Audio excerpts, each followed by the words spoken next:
Hello friends, అందరికీ నమస్కారం. Welcome back to our channel. Telangana రాష్ట్రంలో రేషన్ కార్డ్ లబ్ధిదారులందరికీ ప్రభుత్వం గుడ్ న్యూస్ అయితే చెప్పడం జరిగింది. ఇక రాష్ట్రంలో ప్రతి నెల ఉచిత రేషన్‌ను పంపిణీ చేసే విధంగా ఈ మార్చి నెలకు సంబంధించి కూడా రేషన్ పంపిణీ జరుగుతుంది. ముఖ్యంగా ఈ యొక్క మార్చి నెలకు సంబంధించిన రేషన్‌ను ఏ తేదీ నుంచి ఏ తేదీ వరకు ఎన్ని రోజుల పాటు పంపిణీ చేస్తారు? మీరు ఎక్కడికి వెళ్లి రేషన్‌ను తెచ్చుకోవాలి? రేషన్ బియ్యంతో పాటుగా ఎన్ని రకాల సరుకులను మీకు ఇవ్వటం జరుగుతుంది? అలాగే ఈ మార్చి నెలకు సంబంధించిన రేషన్ అనేది మీకు వస్తుందా? లేదా? అని ఆన్‌లైన్ స్టేటస్ చెక్ చేసుకొని ఎలా తెలుసుకోవాలి? ఈ వివరాలన్నిటి గురించి మీకు క్లియర్‌గా వన్ బై వన్ ఎక్స్‌ప్లెయిన్ చేస్తాను. వీడియోనైతే తప్పకుండా ఎండ్ వరకు చూడండి. ఫైనల్‌గా మీకేమైనా డౌట్స్ ఉన్నా సరే కమెంట్‌లో అడగండి. నేను రెస్పాండ్ అయితే అవుతాను. అలాగే ఒకసారి టెలిగ్రామ్ ఛానల్‌ని కూడా విజిట్ చేయండి. అందులో కూడా జాయిన్ అయితే అవ్వండి. డిస్క్రిప్షన్‌లో లింక్ పెట్టినాను. మీకు యూజ్ అయ్యే ఇన్ఫర్మేషనే గ్రూప్ ద్వారా కూడా అప్డేట్ చేస్తూ ఉంటాను గైస్. లేట్ చేయకుండా టాపిక్‌లో గనుక వచ్చేసినట్లయితే, తెలంగాణ ప్రభుత్వము ఇక రేషన్ కార్డ్ లబ్ధిదారులకు ప్రతి నెల పంపిణీ చేసే విధంగానే ఈ మార్చి నెలకు సంబంధించి కూడా ఉచిత రేషన్‌ను పంపిణీ చేస్తూ ఉంది. ముఖ్యంగా ఈ యొక్క మార్చి నెలకు సంబంధించినటువంటి రేషన్ అనేది మీకు వస్తుందా? లేదా? అని ఆన్‌లైన్ స్టేటస్ మీ మొబైల్ ఫోన్ ద్వారా చెక్ చేసుకొని ఎలా తెలుసుకోవాలో చూద్దాం ఇప్పుడు. ఇది ఈ యొక్క తెలంగాణకు సంబంధించి రేషన్ పంపిణీకి సంబంధించినటువంటి అఫీషియల్ వెబ్‌సైట్ అన్నమాట. ఇక్కడ మీరు చూస్తున్నారు. ఆహార భద్రతా కార్డు తెలంగాణ ప్రభుత్వం, ఆహార పౌర సరఫరాల మరియు వినియోగదారుల వ్యవహారాలు మొత్తం కూడా దీంట్లో ఉంటాయన్నమాట. సో, ఈ వెబ్‌సైట్ లింక్ నేను డిస్క్రిప్షన్‌లో పెడతానండి. లేదు అనుకుంటే మీరు గూగుల్‌లోకి వెళ్లి ఎఫ్ఎస్‌సి సెర్చ్ అని సెర్చ్ చేస్తే చాలు మీకు ఈజీగా ఓపెన్ అవుతుంది వెబ్‌సైట్ అనేది. ఇందులోకొచ్చేసి మీకు ఇక్కడ రైట్ సైడ్‌లో రిపోర్ట్స్ అనే ఆప్షన్ అయితే ఉంటుందండి. ఆ ఆప్షన్ మీద సింపుల్‌గా క్లిక్ చేసుకోండి. ఆ ఆప్షన్ మీద క్లిక్ చేసుకోగానే key register and allocation reports అనే దాంట్లోకి వచ్చి మంత్లీ కీ రిజిస్టర్ రిపోర్ట్ మీద క్లిక్ చేసుకోండి. ఇక ఇక్కడొచ్చేసి సెలెక్ట్ మంత్ ఉంటుంది. మార్చి మంత్ కాబట్టి మనం మార్చి మంత్ సెలెక్ట్ చేసుకోవాలి. దాని తర్వాత ఇయర్ ఉంటుంది. 2026 ఇయర్ కాబట్టి 2026 ఇయర్‌ని సెలెక్ట్ చేసుకోవాలి.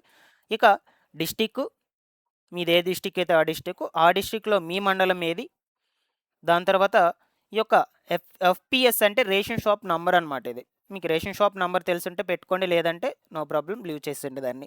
ఇక ఫైనల్‌గా సబ్మిట్ అనే ఆప్షన్ మీద క్లిక్ చేసినట్లయితే ఇక్కడ లిస్ట్ వైస్‌గా నేమ్స్ అనేటువంటివి వస్తాయండి. ఈ లిస్ట్‌లో పేర్లు ఉన్నటువంటి ప్రతి ఒక్కరికి కూడా మార్చి నెలకు సంబంధించినటువంటి రేషన్ అనేది వస్తుంది. ఇలాగ మీరు ఈ స్టేటస్ చెక్ చేసుకొని మీ మొబైల్ ఫోన్‌లోని తెలుసుకోవచ్చు. ఇకపోతే ఈ మార్చి నెలకు సంబంధించినటువంటి రేషన్‌ను ఏ తేదీ నుంచి ఏ తేదీ వరకు ఎన్ని రోజుల పాటు పంపిణీ చేస్తారో క్లియర్‌గా చూద్దాం. ఓకేనా? సో, మనకు ప్రతి నెల కూడా 1వ తారీఖు నుంచి నెలాఖరు వరకు పంపిణీ చేస్తారండి. సో, మధ్యలో ఈ యొక్క లబ్ధిదారులకి వీలున్నటువంటి టైంలో వెళ్లి తెచ్చుకునే విధంగా ఈ సదుపాయంతో నెల రోజులు మొత్తం కూడా పంపిణీ చేసే విధంగా ప్రభుత్వం ఈ రూల్ అనేది తీసుకురావడం జరిగింది.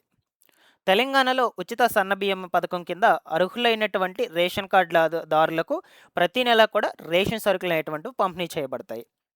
ఈ రేషన్ పంపిణీలు వచ్చేసి ఇక్కడ చూడొచ్చు. 1వ తేదీ నుంచి నెలాఖరు వరకైతే ఉంటాయి. సో, మీరు రేషన్‌ను ఎక్కడికి వెళ్లి తీసుకోవాలి అంటే, ఇప్పుడు మనకు ఈ యొక్క రేషన్ దుకాణాలు ఏవైతే ఉంటాయో, మీ దగ్గరలో ఉన్నటువంటి రేషన్ దుకాణాలు, ఆ రేషన్ దుకాణాల దగ్గరికి వెళ్లి మాత్రమే తెచ్చుకోవాలన్నమాట. లబ్ధిదారులకు వాళ్ళకి అనుకూలమైనటువంటి టైంలో వెళ్లి తీసుకొచ్చే విధంగా మనకు ఈ తేదీలను అమర్చడం జరిగింది. ఓకేనా?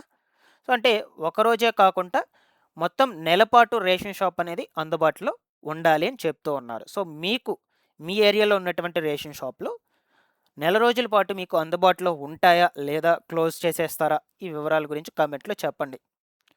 ఇక రేషన్ అనేది ఎంత ఇస్తారు ఒక వ్యక్తికి చూద్దాం. ఒక వ్యక్తికొచ్చేసి 6 కిలోలు సన్నబియ్యం ఇస్తారు. పూర్తిగా ఉచితమండి. ఒక్క రూపాయి కూడా పే చేసుకోవాల్సిన అవసరమైతే లేదు. అది కూడా కుటుంబ సభ్యుల సంఖ్యను బట్టి బియ్యం పరిమాణం అయితే ఉంటుంది. ఫర్ ఎగ్జాంపుల్‌గా ఒక రేషన్ కార్డ్‌లో ఇద్దరు వ్యక్తులు ఉన్నారనుకోండి. సో, ఒక్కొక్క వ్యక్తికి 6 కేజీలు చొప్పున వచ్చేసి 12 కేజీలొస్తుంది. లేదు ముగ్గురున్నారనుకోండి మొత్తంగా 18 కేజీలొస్తుంది. అది రేషన్ కార్డ్‌లో ఉన్నటువంటి సంఖ్యను బట్టి మీకు రేషన్ క్వాంటిటీ అనేది డిసైడ్ చేయడం జరుగుతుంది. దీంతో పాటుగా మీకు రావాల్సినటువంటివి చక్కెర, చిన్న చిన్న సరుకులనేటువంటివి కూడా యాడ్ చేసి పంపిణీ అనేది అయితే చేస్తారు. ఓకేనా? సో, మీరు ఖచ్చితంగా రేషన్ షాప్ దగ్గరికి వెళ్లి మాత్రమే తెచ్చుకోవాల్సి ఉంటుంది. నెలాఖరు వరకండి. మీకు వీలున్నప్పుడైతే ఈజీగా వెళ్లి తెచ్చుకోండి. No problem. దాని తర్వాత మార్చి నెలకు సంబంధించిన రేషన్‌ను వచ్చే నెలకైతే ఇవ్వరు. ఈ నెలాఖరు లోపలే మీరు వచ్చి తెచ్చుకునేయాలి. ఓకేనా? సో ఇక్కడికి ఇది క్లియర్. ఇందులో మీకేమన్నా డౌట్స్ ఉన్నా సరే కమెంట్‌లో అడగండి. నేను రెస్పాండ్ అయితే అవుతూ ఉంటాను. ఇక కొత్తగా రేషన్ కార్డ్స్‌కు దరఖాస్తులు చేసుకున్నటువంటి వాళ్ళు, అలాగే రేషన్ కార్డ్స్‌లో మెంబర్‌ని యాడ్ చేసుకునేటువంటి వాళ్ళు ఎవరైనా ఉన్నట్లయితే, మీరు గనక ఆన్‌లైన్ స్టేటస్ ద్వారా తెలుసుకోవాలి అనుకుంటే ఒకసారి కమెంట్‌లో పెట్టండి గైస్. నేను దీనికి సంబంధించి రిలేటెడ్‌గా సెపరేట్‌గా ఒక వీడియో అయితే చేయడానికి ప్రయత్నం అయితే చేస్తాను. ఓకేనా?